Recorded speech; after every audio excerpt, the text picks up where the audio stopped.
17 grados tenemos hasta ahora en Santiago, cuando ya son las 9:43 de este lunes 9 de agosto, y esperamos una máxima de 17 grados para quienes están preparándose ahí en estas primeras horas del día. Bueno, les contamos que el laboratorio Sinovac se va a instalar en Santiago y Antofagasta para producir vacunas contra el COVID-19 y otras enfermedades desde el próximo año 2022. De esta forma, Chile nuevamente comienza con la fabricación de estos medicamentos después de casi 20 años. Nuestro país tuvo un rol destacado en la elaboración de penicilina, sueros contra la rabia, el coqueluche, el tifus, entre otros, según una investigación en que participó la académica de la Universidad de Chile, Cecilia Ibarra, investigadora del Centro de Ciencias del Clima y la Resiliencia CR2. Con ella conversamos ahora aquí en el Mostrador en la Clave. Muy buenos días, Cecilia. Buenos días, gracias por la invitación. Buenos días, Cecilia Ibarra. ¿Y por qué no nos das tu impresión como especialista, Cecilia, de este anuncio de Sinovac de instalarse en Chile y Antofagasta para producir vacunas? ¿Qué efectos puede tener? ¿Por qué se suspendieron las vacunas en Chile y ahora recién se van a restablecer la fabricación? A eso me refiero, la fabricación, sí. Bueno, de lo que yo les puedo contar es de lo que he investigado, que es sobre la historia de la producción de vacunas en Chile, que fue muy larga y sostenida en el tiempo, durante al menos todo el siglo XX, había empezado antes, hasta el 2002, quedando con algunos stocks hasta el 2005. De lo que tú me preguntas sé lo que el público general, ¿verdad? Pero lo que sí creo que hay que tener en consideración es que el anuncio que se ha hecho es una planta de envase, que es una etapa dentro del proceso de fabricación. No es el desarrollo en sí mismo. No es un desarrollo en sí mismo, es una etapa, por supuesto, dentro del proceso de fabricación. Cuando Chile exportaba vacunas, exportaba a veces, por ejemplo, a Colombia, no sé, en el caso particular de las vacunas, yo creo que también, pero estoy con seguridad, por ejemplo, en el caso de la penicilina, exportaban en algunos de sus medicamentos a granel, como quien dijera, y en los países receptores se envasaban las dosis que se necesitan para poder, verdad, administrar en el contexto de los planes de salud. Entonces es una etapa que también Chile ha hecho, que los laboratorios es común que hagan. Lo que eso signifique como dentro del proceso, que se pueda reiniciar un proceso de producción, fabricación local de la vacuna en sí misma, claro, es otra etapa que habrá que ver cómo se da, en qué momento, etcétera. Perfecto. ¿Y por qué se deja de producir vacunas? Tú dices que llegamos hasta el 2002 aprox, y ahí hay un pare, digamos. Claro. Bueno, el 2002 se llega a una situación con las vacunas en que había sido tanta la desinversión. Es difícil entender el 2002 sin entender lo que había pasado antes, ¿verdad? Las vacunas habían sido un área de trabajo del Instituto Bacteriológico en su momento, y después que después cambió el Instituto Bacteriológico y pasó a llamarse el Instituto de Salud Pública a fines de los 70. Y durante la vida del Instituto Bacteriológico, la producción de vacunas era un mandato por decreto, una decisión del Ministerio de Salud, como se llamara dependiendo de cada época, de satisfacer los programas de salud y de proveer de un abastecimiento mínimo, ¿verdad?, para estos programas. Y resulta que en los años 70 empieza a cambiar esa visión. Y por lo tanto se empiezan a cerrar la producción de medicamentos de distinto tipo. Las vacunas no se cierran, se mantienen, pero ya no se invierte. No se desarrollan nuevas vacunas, que se desarrollaron muchas nuevas vacunas, son un par de decenas de vacunas que se desarrollaron en Chile, y empieza eso a dejarse achicar, digamos. Y ya cuando el ISP se conforma como tal, su decreto de formación es distinto que del Instituto Bacteriológico, y el mandato que tiene el ISP le da prioridad al rol regulador.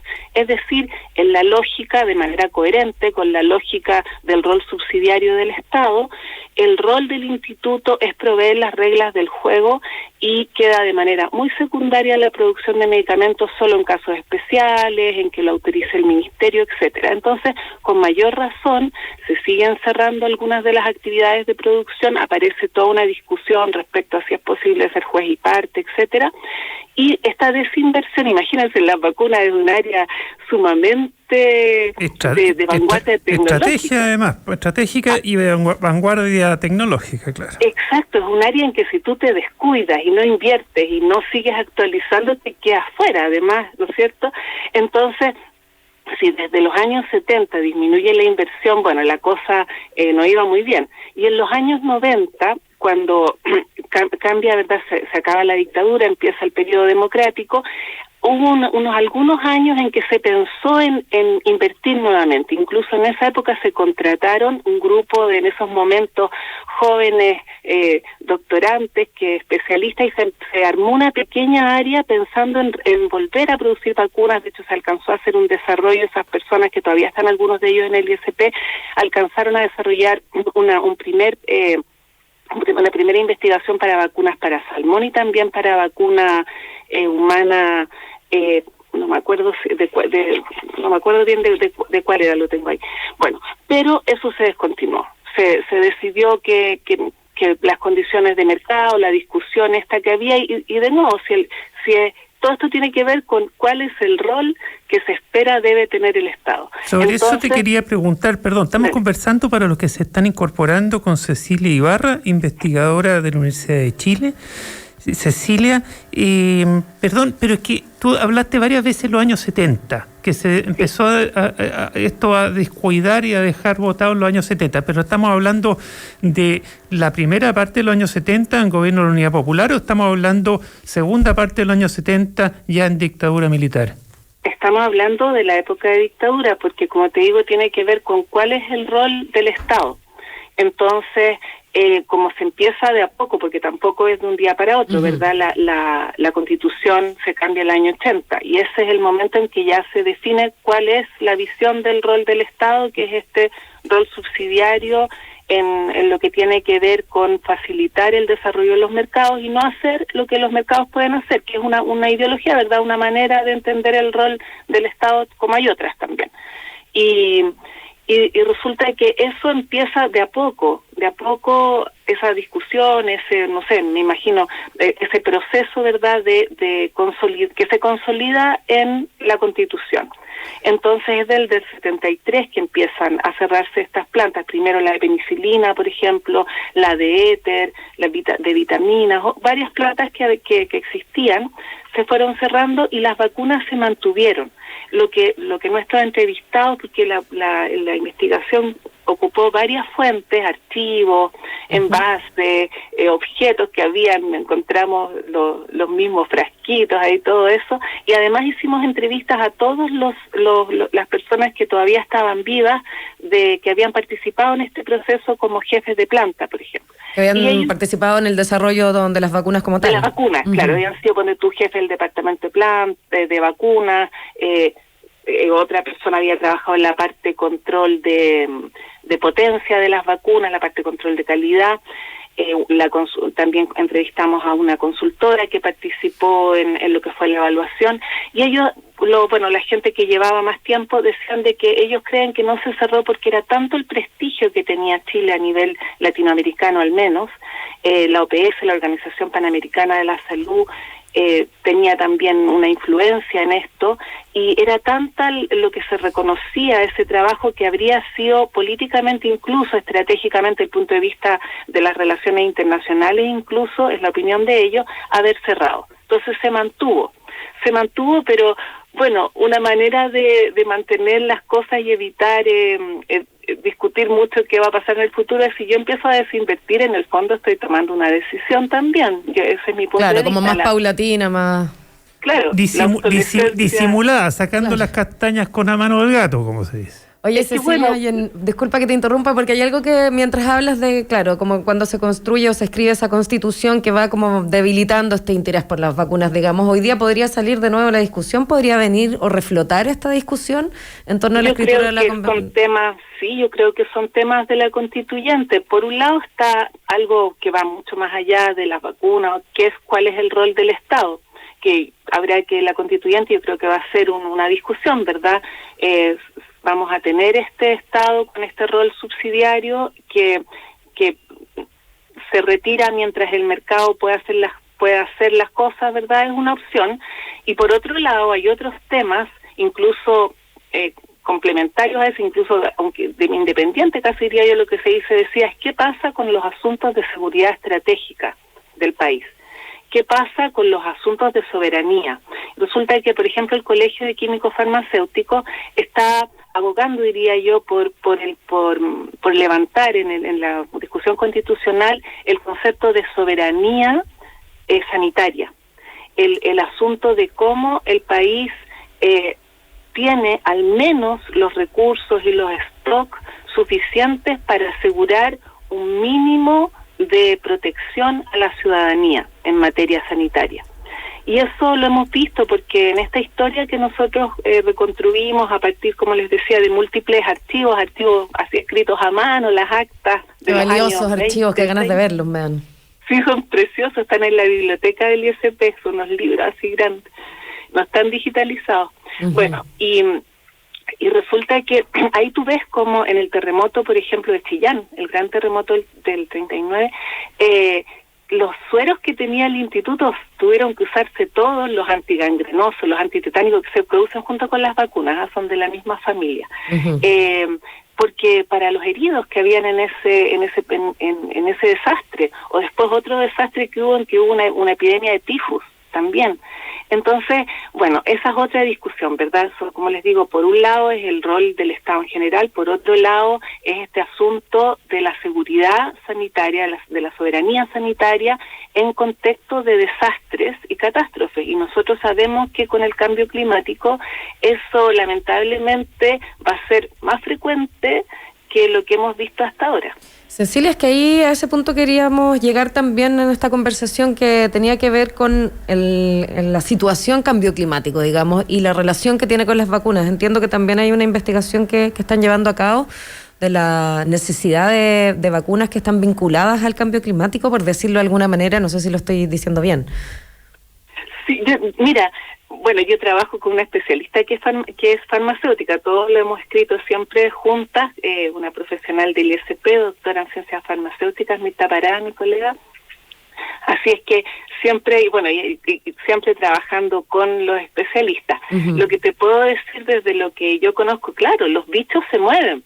Y resulta que cuando cambia el clima y se les hace más agradable lugares a los que antes no llegaban, se cambian. Por ejemplo, hemos visto los casos de dengue en regiones que antes no había, o de fiebre amarilla que rebrota, etcétera. Reaparecen enfermedades que ya no estaban, digamos. O protagonismo de otros bichos que todavía no tenemos ni claro cuáles son, quizás, ¿no? Claro, y temas como tan antiguos como el tifus, por ejemplo, si hay problemas con la calidad del agua, también eso aparece. Y por otro lado, con el tema de las migraciones, las distintas políticas de vacunación de los distintos países, también ha habido un aumento de la tuberculosis, por ejemplo. No en todos los países hay los mismos programas de vacunación, entonces, ahí hay todo un tema de cambio en estas necesidades de control epidemiológico debido a los cambios de clima y el aumento de las migraciones también. Me refiero a las migraciones por temas de que así vivimos ahora, o sea, de viajes, de todo eso, y además también por temas climáticos. Bueno, el ejemplo del coronavirus con la emancipación a través de los viajes, el movimiento global, nos queda todo súper claro. Por supuesto. O sea, ya ahora es algo que todos podemos ver y entender, aunque se venía diciendo antes. Y respecto a lo que tú decías, claro, ahí aparecen la necesidad de recuperar vacunas antiguas, así algunas son cosas más simples, otras son cosas más complicadas, algunas las conocíamos, porque aparecen en zonas donde no era tradicional que existieran, o son nuevas, como esta del coronavirus. Interesantes conceptos, has dicho, Cecilia Ibarra, que hay que seguirle dando vueltas. Autonomía, soberanía sanitaria, ¿cierto? Un problema geopolítico. Exacto. Y si este tema de estas vacunas, esta etapa de vacunación, etapa de elaboración de vacunas que haría Sinovac en Chile, significa cumplir con mayor independencia sanitaria o no, con mayor soberanía sanitaria o no, puede ser que no, porque tú explicaste que no es propiamente investigación profunda, sino que es la etapa de empaquetamiento, si no me equivoco, dijiste. Es decir, hay mucho que conversar, mucho más que conversar, pero se nos acaba el bloque, Maca Fernández. Se nos acaba el bloque y el programa. Te agradecemos, Cecilia, por esta conversación y sin duda, como dice Federico, está muy interesante, sobre todo seguir hablando de esta soberanía sanitaria en estos tiempos, así que te convocaremos prontamente aquí al Mostrador en la Clave. Gracias por tu tiempo y por la conversación. Muchas gracias a ustedes, pues. Buen día, muy buen día, Cecilia Ibarra. Bueno, ya es momento entonces de despedir el programa, el primero de esta semana. Quédate en la 92.9, que en minutos comienza Combinación Clave con Fernando Paulsen, y nosotros nos volvemos a escuchar mañana a partir de las 8 de la mañana. Buenos días a todas y a todos. Copeut, Cooperativa de Ahorro y Crédito, presentó El Mostrador en la Clave. 2 horas de información con la independencia que nos caracteriza. Escuchaste El Mostrador en la Clave. El Mostrador en la Clave. Maca Fernández, Federico Ayoanón y el equipo del Mostrador.cl. Quédate en la 92.9 con Fernando Paulsen y Combinación Clave. La Clave. Me escucha.